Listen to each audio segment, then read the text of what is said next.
안녕하세요. 사연 읽어주는 남녀입니다. 오늘도 와주셔서 감사드리며 그럼 오늘의 사연 바로 소개해드리겠습니다. 오늘은 아침부터 정신이 없습니다. 오늘 제 조카가 유치원에서 재롱잔치를 벌이는 날이랍니다. 고모인 제가 거기에 참석을 해야 해서 아침부터 옷 고르느라 머리를 싸매고 있는 중이에요. 어린이집에 온 학부모를 통틀어 가장 예뻐야 한다는 조카의 협박 때문이랍니다. 저희 조카가 지 엄마랑 같이 살지 않거든요. 그래서 제가 가는 거예요. 다른 애들은 엄마나 아빠가 와서 사진도 찍어주고 할 테지만 저희는 그럴 수가 없어요. 생각해보면 조카가 불쌍하지만 어쩌겠어요. 엄마가 없는 자리를 저랑 저희 엄마 아빠가 채워주려고 노력은 하는데 아무래도 엄마만큼은 아닐 거잖아요. 그래서 더 열심히 엄마 노릇을 하려고 애쓰는 중이랍니다. 덕분에 전 30대 중반이 되었음에도 시집도 못 가고 있어요. 사실 이건 변명이고요. 꼭 나이가 찼다고 결혼을 해야 하는 건 아니지 않을까요? 정말로 이 남자다 싶은 사람이 나서지 않는 이상 나이에 쫓겨 결혼을 할 건 아니라고 생각해요.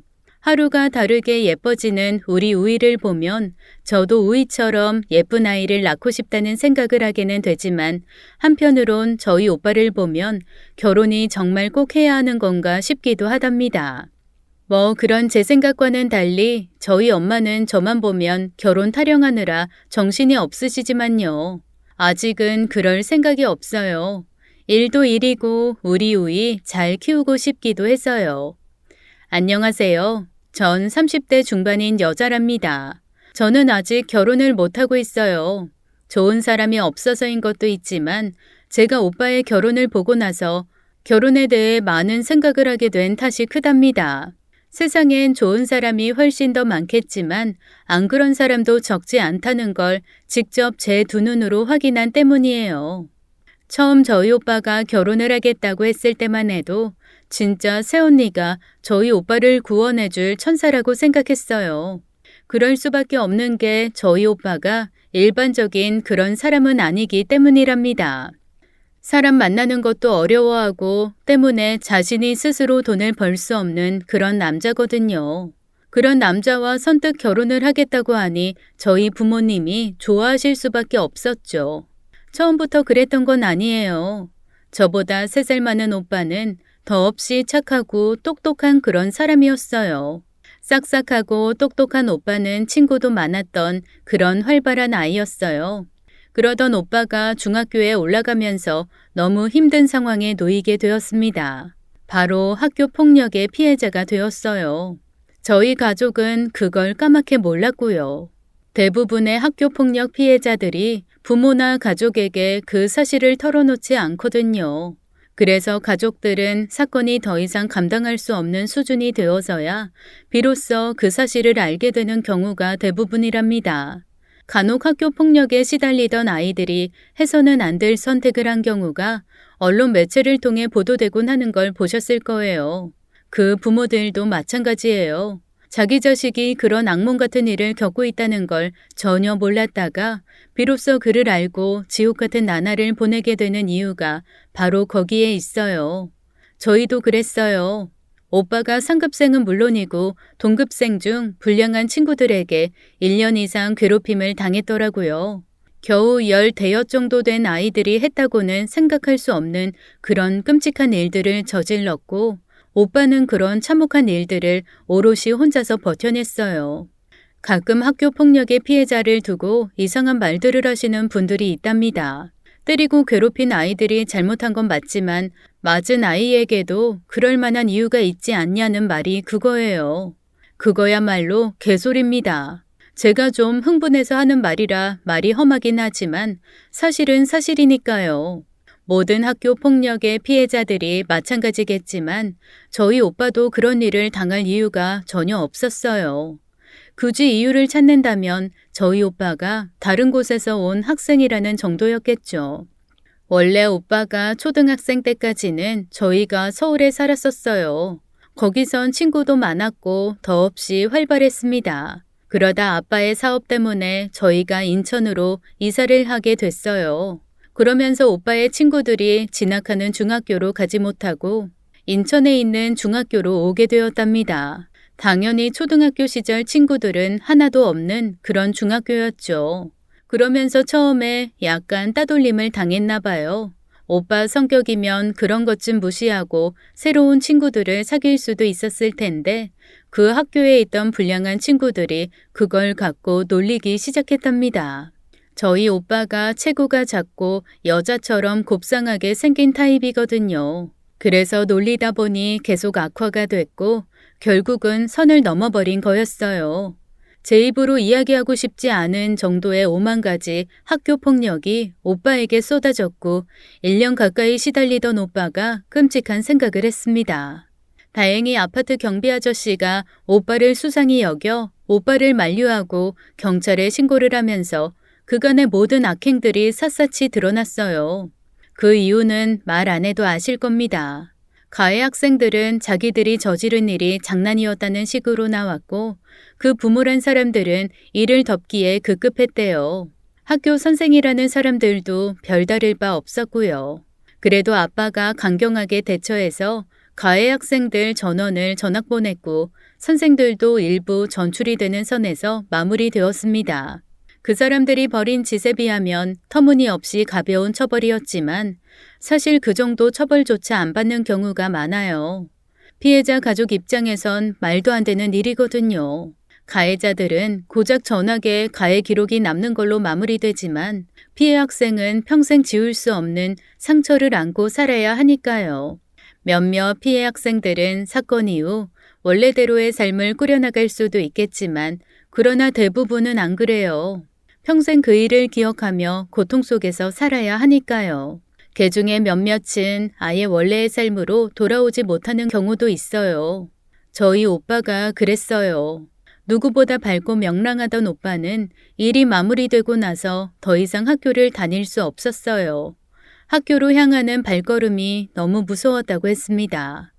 정신과 상담도 받고 했는데도 나아지지가 않았어요. 의사 말로는 상처가 너무 커서 기억을 떠올리게 하는 학교로 가는 것이 치료에 도움이 안 된다더라고요. 그래서 학교를 그만둬야 했답니다. 다 큰 애가 학교 가는 것이 무서워 침대에 소변을 볼 정도였으니 부모님이 그걸 좌시할 수 없었던 거죠.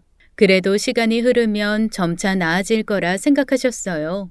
시간이 약이라는 옛말도 있잖아요. 저희도 그런 걸 기대했어요. 근데 안 되더군요. 오빠는 날이 가면 갈수록 사람들을 만나는 건 무서워했어요. 피해망상이 동반된 조현병이었습니다. 그걸 낫게 하려고 안 해본 게 없습니다. 병원 치료도 규칙적으로 받아왔고 무당을 불러 구까지 했으니까요. 어느 정도 낫는가 싶다가도 다시 상태가 악화되는 일이 부지기수였어요. 그 세월이 15년이었습니다. 오빠도 힘들었을 거란 거 알아요.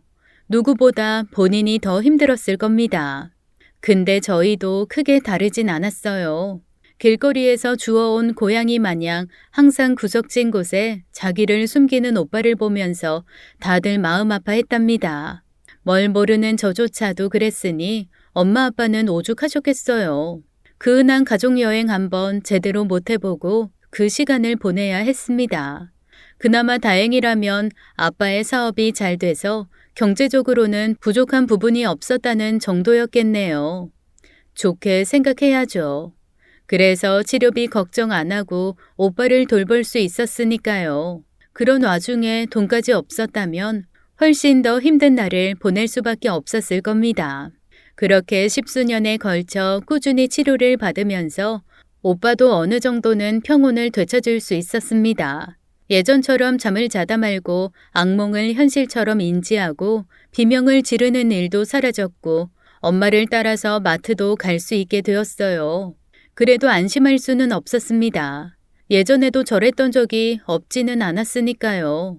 그러다 다시 악화되곤 했던 전력이 있어 마음을 놓을 순 없었습니다. 저희 가족이 아무리 오빠를 돌본다고는 해도 각자 할 일이 있으니 하루 종일 따라다니며 오빠의 상태를 확인할 수는 없으니까요. 그런 우려를 단박에 날려버릴 사건이 생겼답니다. 안녕하세요. 저 기억나세요? 김 간호사 맞죠? 오랜만이네요. 어떻게 지냈어요? 아니, 그걸 떠나서 어떻게 우리 도훈이랑 같이 왔어요? 저 도훈 씨랑 사귀어요. 놀라셨죠? 그때 제가 엄마의 표정을 봤어야 했어요. 정말 놀라셨을 거거든요. 저랑 아빠한테 그 이야기를 전하면서도 안 믿긴다는 표정을 지었으니 실제로 새언니한테 그 이야기를 들을 때는 얼마나 놀라셨겠어요. 저희라고 달랐었겠습니까? 오빠가 사람을 만난다는 것도 놀라운데 그냥 만나는 것도 아니고 결혼을 전제로 연애를 한다니 더 그랬죠. 게다가 그 대상이 오빠가 다니던 병원의 간호사였다는 게 더 놀라웠답니다. 뭐 없는 얘기는 아니죠. 병원에 입원했다 간호사랑 눈이 맞는다는 얘기는 종종 들어보셨을 겁니다. 근데 문제는 오빠가 다닌 병원이 정신병원이었다는 거죠. 다리가 부러지거나 맹장 수술로 입원한 경우라면 남자에게 문제가 있는 건 아니지만 정신병원은 분명히 다른 이야기잖아요. 정신병이 이전처럼 터붓이 되어야 할 일은 아니지만 그래도 아직도 사람들에겐 개운치 못한 맛을 남기는 병이니까요. 그런 병을 앓고 있는 사람과 연애를 하는 게 어디 그리 쉬운 일이겠어요. 게다가 누구보다 환자의 상태를 잘 아는 간호사라면 더더욱 그럴 테죠. 그래서 저희가 놀란 거였어요. 이런 말은 좀 그렇지만 제가 그 간호사와 좀 안 좋은 기억이 있기도 했고요.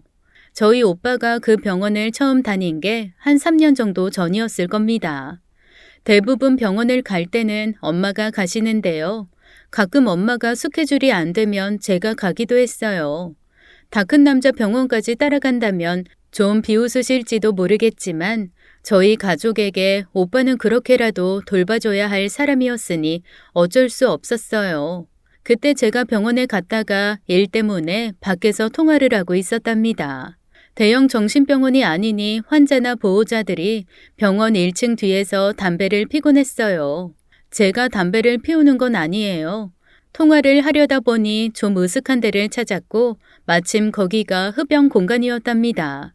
전화를 하다 시선을 돌리니 두 여자가 담배를 피우면서 이야기를 하고 있더라고요. 월급도 적은데 일은 많을 것 같고 딱 보니까 수간호사라는 여자도 깐깐할 것 같고 다니지 말까? 야 이년아, 너 카드값 밀려서 난리라면서 일단은 다녀. 써준다고 할 때 바짝 엎드리는 게 상책이야.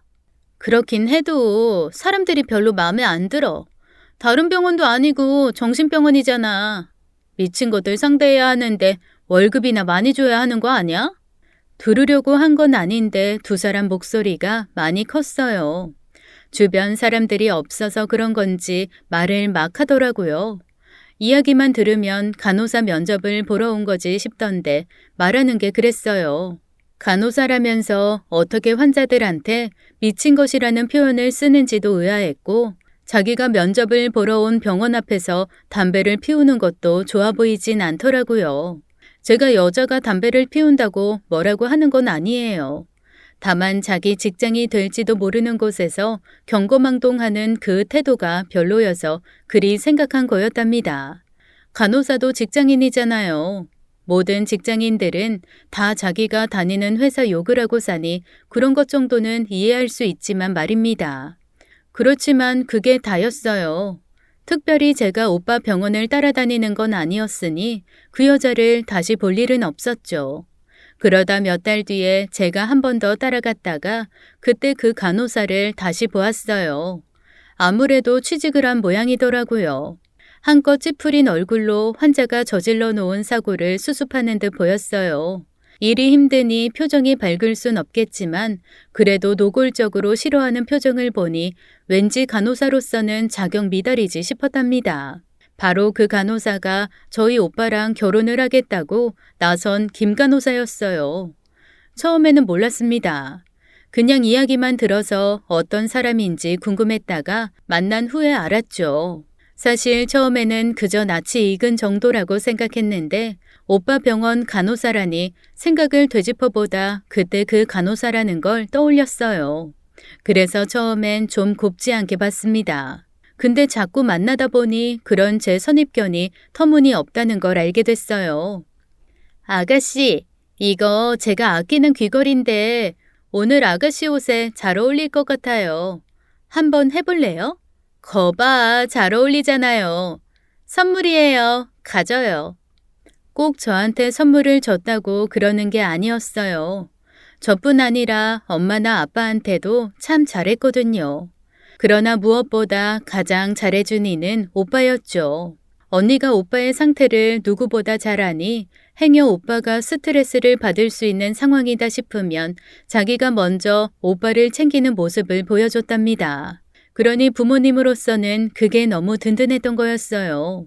이런 생각을 하면 안 되겠지만 새언니를 오빠의 반려자로 생각한 것과 동시에 그간 저희 가족이 힘겹게 유지했던 간병인으로서의 역량도 무시 못한 거였답니다.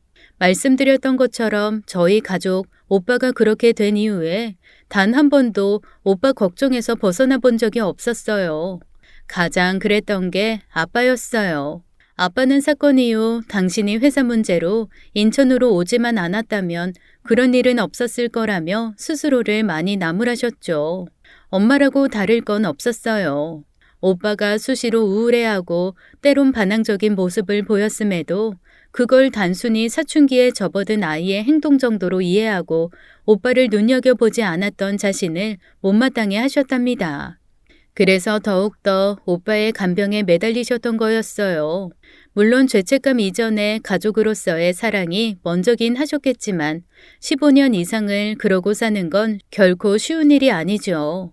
그러다 새언니가 나타나면서 오빠에 대한 걱정을 덜 수 있게 되니 더더욱 새언니가 예뻐 보일 수밖에 없었던 거였어요.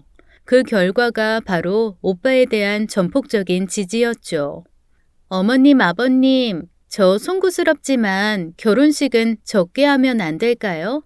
저희가 친척도 별로 없고 외가랑은 거의 연을 끊고 살아서요. 식장에 저희 친척들이 별로 없으면 두 분한테 안 좋은 소리도 하실 것 같고, 그리고 제가 저희 아빠 모시고 살다 보니 모은 돈이 거의 없어서 혼수도 잘 못할 것 같아요. 죄송해요. 죄송할 게 뭐 있냐? 요즘 세상에 몸 불편한 아버지 혼자 모시고 살면서 자기 청춘 다 바치는 일이 어디 있다고? 아버지는 네가 너무 장하다. 혼수 같은 걸 네가 왜 걱정을 해? 걱정 마라. 내가 네 혼수 남부럽지 않게 다 해주마. 도훈이 아빠가 아니라 네 아빠 노릇 내가 해줄 테니 알겠지? 아빠는 새언니가 홀아버지를 모시고 산 것조차 너무 대견하다고 생각하셨답니다. 그래서 두 사람이 살 아파트를 마련해 준 걸로 모자라 신혼집에 들어갈 혼수도 최고급으로 다 해주셨어요. 아빠한테는 당연한 일이었어요. 어차피 그 혼수들은 두 사람이 편하게 살 수 있도록 하는 물건이었으니까요. 그걸로 끝이 아니었어요. 아빠가 할 말이 있는데 들어보련? 네, 말씀하세요. 너도 알다시피 도훈이가 돈벌이를 할 수는 없지 않냐. 가장이 그 모양이니 네가 결혼하고도 계속 병원을 가겠다는 거겠지. 좋은 일이지. 이 여자도 일할 수 있으면 일하는 게 좋다고도 생각해. 근데 난 네가 일을 당분간 그만뒀으면 싶구나.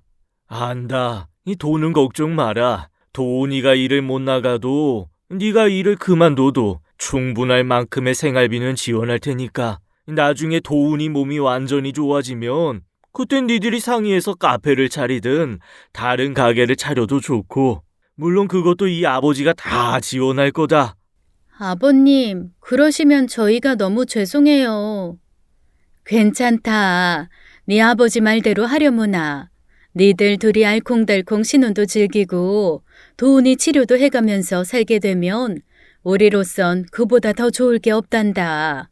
오히려 너한테 돈이 다 떠맡기는 게 미안할 따름이란다.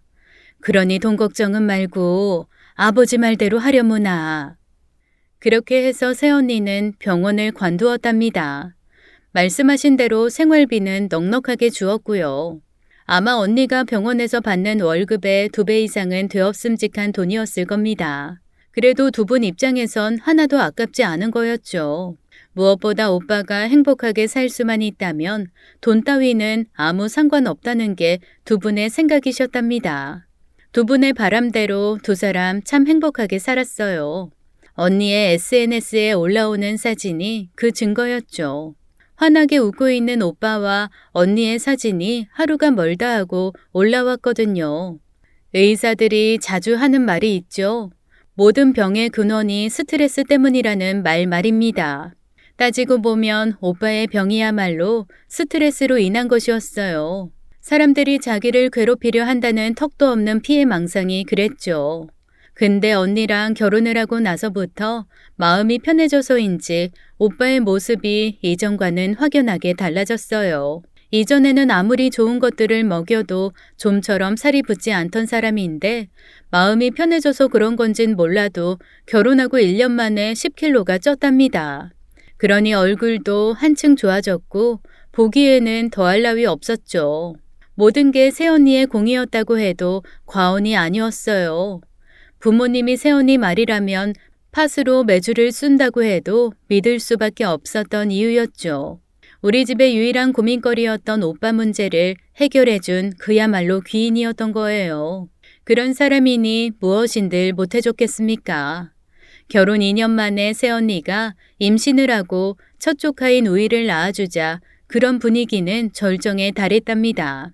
엄마 차가 오래되었다고 그렇게 바꿔달래도 들은 채도 안 하던 아빠가 새언니가 애를 낳았다고 신차를 뽑아준 게 그 증거였죠. 아빠 입장에서는 언니야말로 우리 집을 구해준 은인이었던 겁니다. 뭐 저나 엄마라고 해서 다를 리가 없었어요. 주말이면 우이를 데리고 저희 집에 오는 언니는 귀빈 중에 귀빈이었습니다. 너 온다고 아빠가 소래 보고 가서 대하를 얼마나 사들였는지 몰라. 덕분에 냉장고에 새우만 가득이다. 네 아버지 좀 말려. 아니다. 니들 2주에 한 번씩 와라. 일주일에 한 번씩 오니 엄마가 피곤해서 못 살겠어. 아, 이 사람아. 지금 그걸 말이라고 해? 내가 새애기랑 우이 보는 맛에 사는데 맘 같아선 애들 우리 집에 드리고 싶은 걸 얼마나 참고 있는 줄도 모르면서. 참으시죠, 대왕마마. 언니가 퍽이나 좋다겠다. 시아버지 시어머니 모시고 사는 여자가 어디 있어? 왜요? 전 좋은데. 정말 그럴까요? 안 돼. 내가 저 골칫덩어리 하나 밥 해먹이는 것도 진절머리가 나는데 너희 세 식구까지 뭘 먹일까 고민하면서 사는 건 못해. 아서라. 정말이냐? 아이, 그냥 이번 기회에 땅 사들여서 한 4층짜리 집이나 올릴까? 1층엔 우리 살고 2층엔 가용이 살고 3, 4층은 너희 주면 되지 않냐? 여보, 당신 진짜로 가영이 평생 끼고 살 거야? 당신이 저러니까 저게 시집 갈 생각을 안 하잖아. 그런가? 아이, 뭐 지가 안 가겠다는데 억지로 보낼 수도 없고. 하루하루가 즐거움의 연속이었습니다. 그런 날들이 계속 이어지기만 했다면 저 진짜 아무 걱정 없이 잘 살지 않았을까요? 아무 일 안 해도 먹고 살기에 충분한 돈이 주어지면 마냥 놀면서 살 것 같지만 막상 살다 보면 꼭 그런 것만은 아닌가 보더라고요. 새언니가 그랬어요. 오빠와 신혼을 보내고 우이를 낳고 한 2년 정도 되니 슬슬 그런 생활이 지겨워지는 눈치였습니다. 하긴 저라도 그랬을 것 같더라고요. 그래서 언니가 카페 이야기를 했을 때 제가 더 응원을 했습니다. 내 생각도 마찬가지야. 언니라고 매번 집에만 있는 건 아닌 것 같아. 일도 하고 가정도 지키고 그거야말로 일거양득이잖아. 어차피 사장이 하루 종일 가게 지킬 이유도 없고 우리 어린이집 가 있을 동안에 언니랑 오빠가 가게도 보고 그러면 생활에 활력도 생길 것 같고 난 찬성. 그래도 힘들지 않을까? 사람 장사가 그리 쉬운 것도 아니고. 엄마의 걱정을 모르는 바는 아니었습니다. 오빠가 나아진 건 분명했지만 그래도 사람 대하는 게 쉬울 리가 없는 사람이었으니까요. 근데 새언니는 그래서 더 카페를 하겠다고 하더군요. 어머니, 걱정은 알지만 그래서 더 하려고요. 이이도 이제 사람들과 더 부대끼면서 사는 게 더 좋을 것 같아요. 너무 걱정 안 하셔도 돼요. 제가 옆에서 지켜보잖아요. 다른 건 몰라도 오빠의 병에 관한 것이라면 우리 집에서 가장 말발이 통하는 사람이 언니였어요. 간호사라고는 해도 저희보다야 의학적 지식이 훨씬 많은 사람이었으니까요. 게다가 오빠를 24시간 보고 있는 사람이기도 했으니 언니가 그렇다면 그런 거였어요. 결국 서울 외곽 지역에 적당한 규모의 카페를 열었답니다. 시내 중심가에 가게를 차리지 못할 건 아니었지만 그곳에 사람들이 너무 많아서 아직은 오빠가 힘들어할 수도 있다는 언니 말 때문이었죠. 카페는 뭐 이만저만 했어요. 원래부터 돈벌이가 목적이 아닌 곳이었으니 신경 쓸 일도 아니었어요. 언니의 말대로라면 카페는 돈벌이보다는 오빠의 사회 적응을 위한 베이스 캠프였답니다. 오빠가 손님 응대를 하면서 사람들과 부딪히는 법을 배워야 한다는 이유였으니까요. 언니의 말대로 오빠가 처음에는 좀 힘들어했지만 시간이 흐르면서 사람을 대하면서도 그리 큰 어려움을 겪지 않았답니다. 그 모습을 저희 가족들이 다 지켜봤거든요. 그냥 주문을 받고 주문받은 음료를 내어주는 그 단순한 행위가 저희 가족한테는 정말 큰 감동으로 다가왔어요. 비로소 오빠가 원래의 모습으로 돌아왔다는 신호였으니 그럴 수밖에 없었어요. 그 모든 것을 가능하게 해준 한 사람, 바로 언니였어요. 언니 말을 들어서 손에 난 게 하나도 없었죠. 저희 집의 가장 큰 불행이 오빠의 유년 시절 벌어진 학교 폭력이었다면 가장 큰 행운은 언니가 저희 집 며느리로 들어온 거였답니다. 모두가 다 그렇게 생각했어요. 단 한 사람이 그렇게 생각하지 않았다는 게 비극의 시작이었습니다. 그 사람의 생각이 우리와 같기만 했다면 우리 집은 끝까지 평온했을 거예요. 사람이라는 게 참 이상한 존재인 거죠. 아무 일 없이 평온하기만 하면 그것으로 충분히 행복하다고 생각할 일인데 그게 그리 되지 않는 모양이었습니다. 언니가 카페를 하기 시작하면서 예전과 달리 바빠지는 모양이었습니다. 만나야 할 사람도 늘었고 해야 할 일도 많아졌죠. 그 덕에 오빠를 돌보는 시간은 줄었지만 당연한 흐름이라고 생각했어요. 언제까지 오빠가 누군가의 돌봄을 받아야 할 존재여서는 안 됐습니다. 오빠를 위해서라도 혼자 일어서는 법을 배워야 했죠. 그래서 언니 없이 오빠 혼자서 가게를 하는 날들이 늘어도 그런가 보다 했어요. 언니가 그랬거든요. 오빠가 언니 없이도 일을 하고 사람을 대해야 하는 법을 배워야 한다고요. 저희도 그 말에 동감했고요. 오빠 스스로도 그럴 수 있기를 바랐어요. 그래서 언니가 가게를 비워도 그건 의도적인 언니의 배려라고 생각한 거죠. 사실은 그게 아니었어요. 언제부턴가 언니는 그 생활에 염증을 느낀 거였답니다. 결혼해서 살다 보면 찾아드는 갱년기라는 것도 그런 거죠. 물론 언니가 갱년기를 운운할 정도로 오래 결혼 생활을 유지한 건 아니지만 충분히 그럴 수 있다는 생각은 들었어요. 결혼 이후 언니는 24시간 내내 오빠와 붙어 살았으니 다른 부부들보다 더 지칠 수 있는 가능성은 상존했죠. 그래서 친구들이랑 만나기도 하고 때론 자기 일을 하며 그런 시간을 늦추려 노력한 것일 테고요. 근데 언니는 그럴 수 없었죠.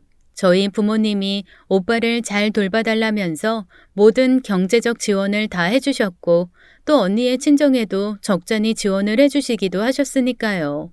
어쩌면 언니한테는 그게 큰 부담이 됐을지도 모르는 일이었죠.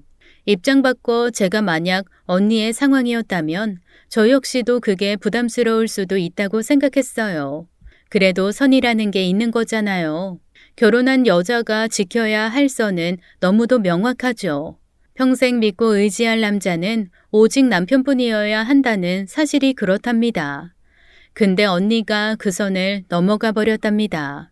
제가 속옷 디자인과 속옷 판매를 함께하는 회사를 운영했어요. 큰 돈벌이가 되는 건 아니었지만 그래도 찾는 사람들이 적잖이 있었답니다. 아무래도 생활 수준이 높아지면서 속옷에 대한 관심이 늘어나는 게 컸죠. 특히 개성을 중시하는 젊은 사람들은 남들과는 다른 자신만의 것을 찾는 경향이 높았답니다. 그래서 제가 만든 속옷이 팔린 거죠. 제가 만든 속옷은 세상에 몇 벌밖에 없는 것일 때가 많으니까요. 패션 디자이너들이나 구두 디자이너라면 자기가 만든 제품을 입고 있는 사람을 보면서 희열을 느낀다고 하는데 전 그럴 수가 없었습니다. 제가 타인의 속옷을 직접 확인할 수가 없으니 어쩔 수 없는 일이죠. 그래도 아예 확인할 길이 없는 건 아닙니다. 수영장 라커룸이나 찜질방 같은 곳이 그런 장소입니다. 때론 SNS 같은 곳에서도 제가 만든 속옷을 발견할 수도 있고요. 요새 젊은 친구들은 속옷만 입은 자신의 모습을 올리기도 하니까요. 바쁠 때는 불가능하지만 제 일이 사실 그리 바쁜 경우가 잘 없어요. 그래서 심심할 때는 제 속옷을 찾아 인터넷을 뒤지기도 하죠. 그러다 우연히 제 속옷을 발견하게 되면 그날은 마치 네잎클로버를 찾은 기분까지 들었고요. 우울한 날이면 그 짓을 종종 했답니다. 그걸 보면 기분이 나아지기 때문이었죠. 그날도 그런 날이었어요. 발주한 제품이 제 생각대로 나오지 않아 의뢰업체와 한바탕 설전을 벌인 뒤였어요. 제 제품이 아무래도 소량으로 제작되다 보니 제작업체분들이 소홀할 때가 적지 않았어요. 그래서 자기들이 실수를 해도 오리발을 낼 때가 많았죠. 어차피 저처럼 작은 의뢰처는 없어져도 큰 타격을 받지 않으니 그러는 거였죠. 그걸 아니 저도 억울한 게 있어도 가급적 좋게 해결하려고 그러는 거고요. 아무리 그래도 기분은 좋을 리가 없죠. 제가 대기업 소속이라면 그렇게 하지는 못했을 테니까요. 그래서 또 제 속옷을 찾아 인터넷을 뒤졌습니다. 두어 시간을 헤맨 끝에 찾아낸 제 속옷을 찾은 기쁨에 기분이 좋아졌어야 하는데 그럴 수가 없었습니다. 그 속옷을 입은 남자를 보며 너무 혼란스러워진 탓이었어요. 그 속옷이 예산 물건이 아니었기 때문이었어요. 제가 명색이 속옷 전문 쇼핑몰의 대표이지 않습니까? 그러니 주변 사람들에게 가끔 특별한 속옷을 선물할 때가 있습니다. 아주 친한 친구라거나 가족이 그 대상이죠. 그중 최고의 고객이 바로 저희 오빠 부부였어요. 두 사람만을 위해 만든 속옷을 다수 선물했답니다. 그걸 입고 사이가 좋아져서 내 조카들을 많이 낳아달라는 의미였어요. 아까도 말씀드렸지만 전 제가 만든 속옷을 전부 다 기억하고 있습니다. 제겐 자식 같은 것들이니 그걸 몰라보는 일은 절대로 없고요. 특히나 오빠와 언니에게 선물한 건 더 그렇죠. 정말로 이 세상에서 그 두 사람만이 가지고 있는 그런 거였거든요. 근데 그 속옷을 그 남자가 입고 있던 거였어요. 바디 프로필을 찍는 과정에서 입었던 것 같았어요. 커플이 찍는 거였는데 아쉽게도 여자의 얼굴이 나오질 않았답니다. 그래도 두 사람의 사이가 심상치 않다는 건 알 수 있었습니다. 아무 사이가 아니라면 그렇게 속옷만 입고 온몸을 밀착시킬 수는 없을 테니까요. 제가 놀랐던 게 바로 그거였어요. 남자의 속옷도 그랬고 여자의 속옷 역시 제가 만든 거였으니까요. 그냥 만들어서 팔았던 게 아니라 언니와 오빠를 위해 만든 특별품이었어요. 그 말은 곧 그 주인공들이 언니와 오빠여야 한다는 소리였습니다. 근데 오빠는 아니었어요. 반면 사진 속에 등장하는 여자의 몸매는 어딘지 모르게 낯이 익었답니다. 제가 언니랑 사우나에 간 적이 없으니 단언할 순 없지만 언니의 체형과 너무 유사하다는 느낌은 뿌리칠 수가 없었어요. 그러니 놀랐던 거죠. 만약 제 생각대로 사진 속 여자가 언니라면 언니는 오빠가 아닌 누군가와 그토록 진한 포즈를 했다는 뜻일 테고 그건 또 다른 의미였으니까요. 솔직히 제 생각이 말이 안 되는 거였어요. 언니가 그럴 사람이 아니라는 게 첫 번째 이유였고 두 번째로는 그 상황 자체를 제가 인정하기 싫었던 거였어요. 그게 사실이라면 언니가 외도를 했다는 뜻이었지 않습니까? 그 말은 곧 당시 누리던 우리 가족의 행복이 위협당할 수 있다는 거였어요. 그건 원하지 않았거든요. 얼마 만에 찾은 행복인데 제 추측만으로 그걸 위협한단 말입니까? 그래서 애써 외면하고 싶었는지도 몰라요.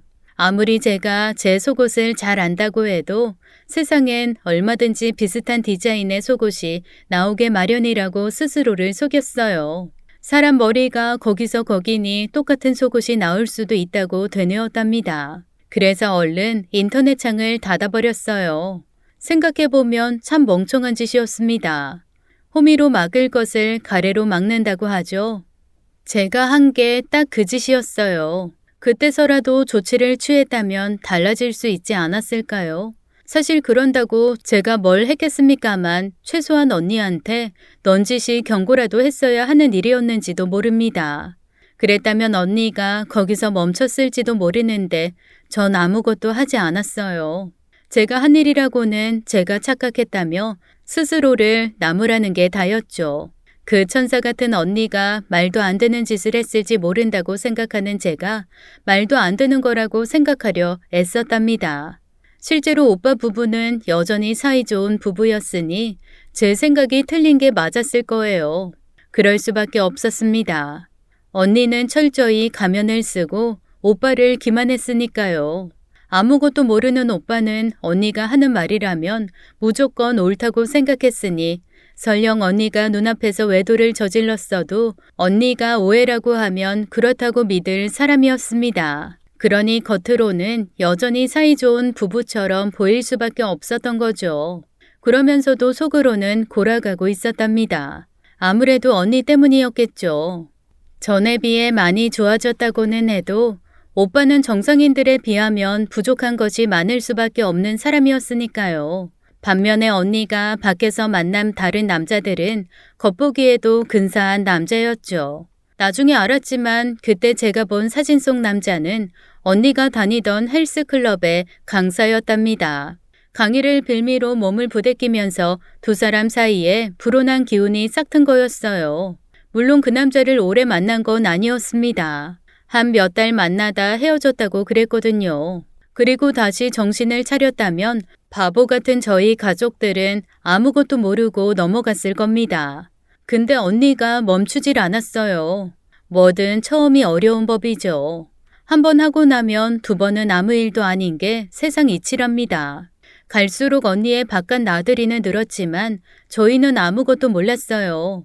함께 사는 오빠가 말을 해주지 않는 이상 저희가 그걸 파악할 수는 없으니까요.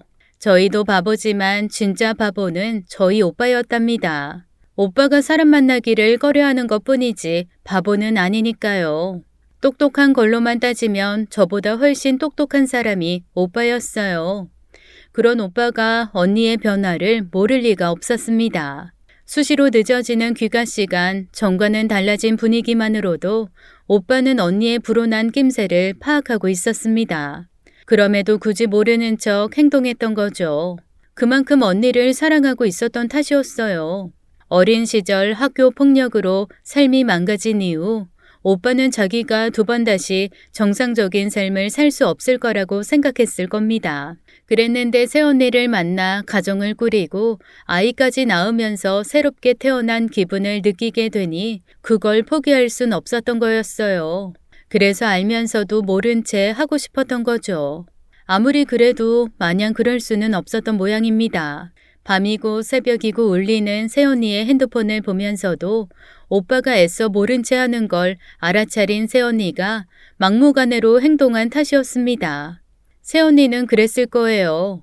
자기가 무슨 짓을 해도 오빠는 아무 대응도 안 할 거라고요. 바보 같은 오빠를 비웃으며 그랬을 겁니다. 자기가 없으면 당장이라도 정신병원에 들어갈 인간이니 마음껏 조롱해도 괜찮다고요. 실제로 그때까지 오빠가 한 행동을 보면 언니의 생각이 아주 틀린 건 아니었어요. 그러니 언니로서는 거칠 게 없었던 거죠. 자기는 밖에서 젊고 잘생긴 남자들을 만나서 말도 안 되는 짓을 해도 그에 필요한 돈은 시댁에서 다 나오니 세상 재미났을 겁니다. 그렇게 평생 살고 싶었을지도 모르겠네요. 그렇지만 언니가 간과한 게 있죠. 오빠에겐 누구보다 오빠를 사랑하는 여동생이 하나 있다는 게 그거였죠. 오빠가 알면서도 언니의 외도를 눈감아주기는 했지만 그렇다고 마음이 편안한 건 아니었어요. 당연히 하루하루가 지옥이었을 테죠. 예전 학교 폭력 당시 입었던 상처보다도 더 아픈 일 아니었을까요? 그때는 친구가 아닌 이들에게서 입은 상처였지만 언니는 단순한 친구도 아닌 자신의 아이를 낳아준 아내였으니까요. 누구보다 믿고 의지한 사람에게서 입은 상처만큼 쓰라린 건 없는 법이죠. 그러니 더 마음이 힘들었을 겁니다. 그건 당장 얼굴에서부터 드러났어요. 제가 오빠 카페를 종종 찾았거든요. 바쁠 때는 몰라도 한가할 때라면 특히 더 그랬어요. 달라진 오빠를 보는 즐거움이 있었으니 일부러라도 그랬답니다. 요새 바빠? 얼굴이 왜 그래? 내 얼굴이 어때서? 어떻긴 거울 안 봐? 한 3일 잠을 못 잔 사람 얼굴이잖아. 왜? 혹시 또 요새 다시 사람이 무섭고 그래? 덜컥 겁이 났습니다. 오빠가 아픈 건 오빠 본인에게도 슬픈 일이지만 저희에게도 견디기 힘든 일이었으니 그럴 수밖에 없었답니다. 새언니와의 결혼 이후 좋아진 오빠를 보는 것만으로도 행복해진 저희였으니 오빠의 건강은 언제나 초미의 관심사였어요. 그런데 오빠가 또 예전처럼 힘들어하는 모습을 보여줬으니 제가 걱정을 안 할 수가 없었답니다. 아니야, 그런 거. 그냥 잠을 좀 설쳤어. 진짜로 그런 거지? 언니는 뭐래? 병원에는 가보래? 언니야말로 오빠의 주치의였습니다. 오빠에게 안 좋은 조짐이 보이면 언니가 앞장서서 오빠를 병원으로 데리고 가고 그랬답니다. 그러니 언니 이야기부터 물어볼 수밖에 없었죠.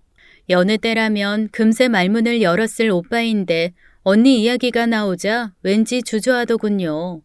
제가 나쁜 동생이었습니다. 그 전에 생겼던 의심을 핑계로 오빠를 떠본 거였으니까요. 역시나 뭔가 이상했어요. 그러고 보니 요새는 올 때마다 언니가 없네. 언니는 뭐해? 집에 있어? 그게 집에 있어. 요새 오이 때문에 정신이 없어. 그래? 근데 이 시간에 우리 어린이집 갈 시간이잖아. 전에는 안 그랬잖아. 이 시간에 가게 나와서 일하고 있었잖아. 요샌 안 그래? 제가 꼬치꼬치 캐묻자 오빠가 쉬이 대답을 못하더군요. 다른 건 몰라도 오빠가 거짓말엔 쥐약이었습니다. 사람이 타고난 본성은 어쩔 수가 없는 법이죠. 수상하네. 알았어. 내가 언니한테 전화해보면 되지 뭐. 아니야, 하지 마. 그 사람 지금 집에 없어. 일 때문에 나갔어. 일? 언니가 무슨 일을 한다고? 뭐 그냥 아니다. 오늘 친구 만난다고 그랬어. 맞아. 그랬어. 당황하는 모습만 봐도 오빠가 거짓말을 한다는 걸 알겠더군요. 할 줄도 모르는 거짓말을 해가며 언니 편을 들었답니다. 그럴수록 제 기분은 더욱 상해만 갔죠. 제가 성격이 그리 좋은 편은 못 된답니다. 단순히 제 의심만으로 그럴 때는 어떻게 참았지만 오빠가 그러는 모습을 보니 괜히 화가 나지 뭡니까? 그래서 오빠를 다그치고야 말았습니다. 뭔데? 왜 거짓말을 해? 내가 오빠 동생이야. 오빠를 몰라? 무슨 일인데? 자꾸 그러면 나 엄마 아빠한테 말하는 수밖에 없어. 두 분한테는 절대 말 안 할 테니까 나한테 말해봐. 그렇게 오빠가 제게 그간의 고민을 털어놓고야 말았습니다. 사실 오빠라고 해서 특별한 증거를 가지고 있는 건 아니었어요. 새언니의 휴대폰 한번 제대로 들여다보지 않은 사람이었으니까요. 그만큼 언니의 외도를 인정하고 싶지 않았던 거였죠. 가정을 지키고 싶다는 생각이었던 거죠. 저라고 오빠의 그런 마음을 몰랐겠습니까? 그 심정을 알지만 그래도 오빠처럼 그냥 덮어둘 수만은 없었습니다. 잘못된 일이 있다면 바로잡고 원래대로 돌리는 길을 택해야만 했어요. 저희 가족은 그 일을 20년 가까이 해온 사람들이니까요. 오빠의 이야기를 들으면 들을수록 언니의 행동이 이상하다 싶었습니다. 지난번에 보았던 그 속옷 사진을 덧대 생각하니 생각할 수 있는 건 하나뿐이더라고요. 그래도 오빠한테는 그 사실까지는 말하지 않았습니다. 그래서 오빠는 어쩌고 싶은데? 그냥 아무 일도 아닌 척 묻어두고 싶어? 오빠가 그러고 싶다면 그럴게. 근데 오빠, 그랬다가 더 힘들어지는 건 알지? 더 이야기를 할 필요도 없었습니다. 그 사실을 누구보다 잘 아는 사람이었으니까요. 동생 앞에서 할 이야기는 아닌 거 아는데 가영아, 나 무서워. 저 사람이 나 두고 떠나면 나 못 살 것 같은데 그래서 모른 체 하고 싶은데 근데 그러면 안 되는 거겠지. 거의 울 듯한 표정이었습니다. 오빠 마음이 그만큼 절박했답니다. 저도 쉽게 판단이 서지 않았어요. 최악의 경우 그 사실이 드러나면 파국을 피하지 못할 가능성이 없는 건 아니었거든요. 근데 그런 식으로 파국을 피하면 다시 예전의 행복을 찾을 수 있는 거였을까요? 아무리 생각해봐도 아니란 결론밖에 안 나더군요. 그래서 오빠랑 상의 끝에 일단은 진상을 파악하는 걸로 이야기를 매듭 지었습니다. 그리고 나서 언니랑 이야기를 해보건 뭘 하든지 할 요량이었어요. 언니는 정말 기고만장해 있더군요. 오빠가 자기를 어떻게 할 수 없다는 걸 알아서인지 집에서도 외간 남자들과 끈적끈적한 대화를 수시로 나누었으니까요. 제가 오빠 집 안방과 거실에 만년필형 녹음기를 가져다 두었습니다. 언니가 오빠를 두려워하지 않으니 그런 짓을 숨기려 하지 않을 거란 판단해서였어요. 예상대로더군요.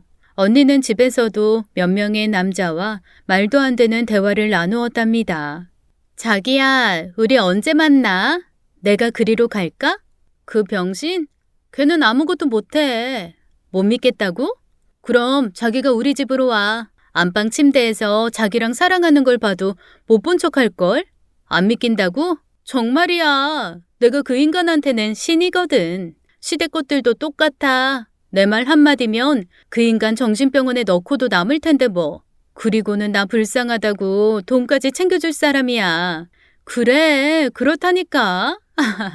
진짜 가관이더군요. 남자가 하나도 아니었습니다. 어떻게 그럴 수가 있었을까요? 자식을 봐서라도 그러면 안 되는 일이었습니다. 근데 새언니는 그걸 즐기고 있더라고요. 돈은 얼마든지 나올 구석이 있으니 결혼 생활만 유지하면 된다는 식이었어요. 그걸 보고도 참을 수 있는 사람은 없죠. 그래서 제가 언니를 따로 만났답니다. 그런데 언니 태도가 너무 뜻밖이었어요. 아가씨, 너무 선 넘는 거 아니에요? 그래요. 남자 좀 만났어요.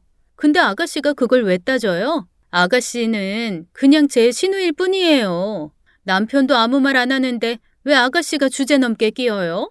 아니 할 말로 그거 까발려서 우리가 헤어지면 누가 손해게요? 나니까 오빠랑 사는 거예요. 아가씨 오지랖 때문에 우리가 헤어지면 누가 불쌍해지는지 몰라요? 그냥 모른 척 해요. 그게 결국 아가씨 오빠를 위하는 거라는 걸 왜 몰라요? 더 할 말 없으면 우리 그만해요. 아가씨가 오빠 인생 살아줄 것도 아니면서 왜 그렇게 오지랖인지 모르겠네. 너무 기가 차서 말이 안 나올 지경이었어요. 불륜을 저지르고도 당당하다 못해 저를 꾸짖기까지 하는 그 모습에 순간 할 말을 잃을 정도였죠.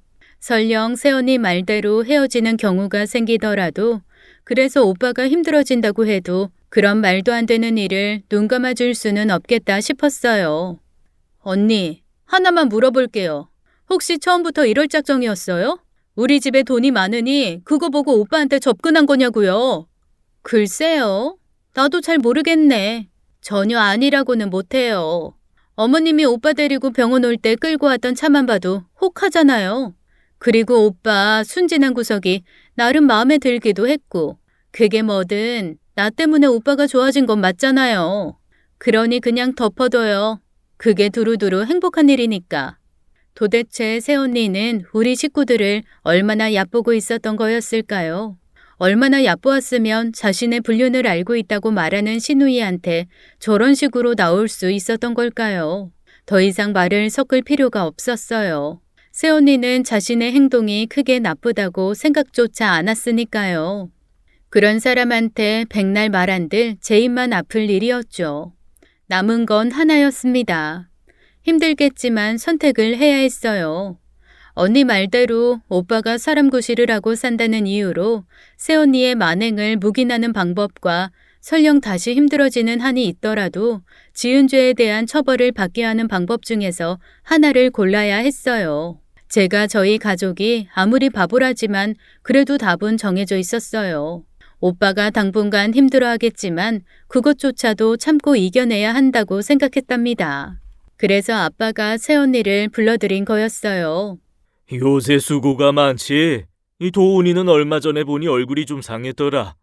네, 그이가 가게 일에 재미를 붙였나 봐요.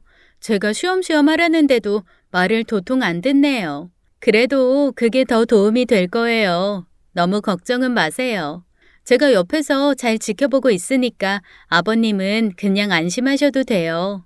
안심이라. 그래. 언제나 고맙게 생각한다. 알지? 제가 뭘 한 게 있다고요. 다 도훈 씨가 노력해서 그런 건데요. 그래. 그렇단 말이지. 너는 아무것도 한 게 없어. 네, 그렇구나. 그럼 네가 없어도 되겠구나. 내 말이 맞냐? 네? 그게 무슨 말씀이세요? 네가 가영이한테 그랬다면서. 신우이 주제에 주제 넘게 끼지 말라고. 왜? 설마 나한테도 그렇게 말할 작정이냐? 시아버지 주제에 주제 넘게 끼지 말라고. 할 수 있다면 한번 해봐라. 아버님, 그게 아니고, 그거 아가씨가 착각한 거예요. 제가 어떻게 그래요? 아가씨가 오버해서 생각한 거예요. 믿어주세요. 새언니는 도대체 무슨 생각을 한 거였을까요? 오빠가 자기 말이라면 무슨 말을 해도 믿으니 저도 그럴 거라 생각한 거였을까요? 제가 아빠나 엄마한테 절대로 말하지 못할 거란 착각은 도대체 어디서 나온 거였는지 아직도 궁금합니다만 이제 그걸 확인할 수는 없죠. 제 이야기를 들은 아빠가 흥신소에 의뢰를 하셨어요. 너무도 쉽게 새언니가 저지른 불륜의 증거들이 모였답니다. 그걸 보고 대노하신 아빠가 결국 새언니를 불러서 최후 통첩을 하셨답니다.